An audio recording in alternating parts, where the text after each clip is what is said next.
Ey dünya, ben sana demir atmadım. Mülkün hayalini kurup yatmadım. Kazandığımı da elde tutmadım. Can bende emanet, ben sende fani.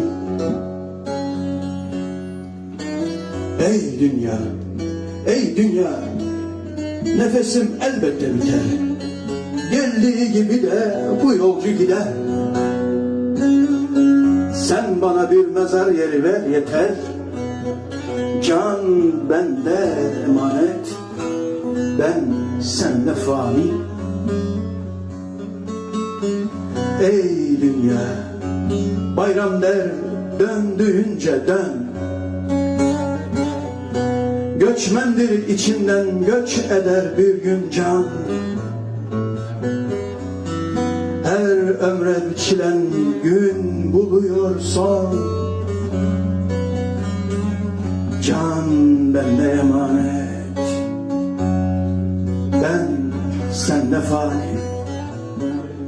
Her ömre biçilen gün buluyor son.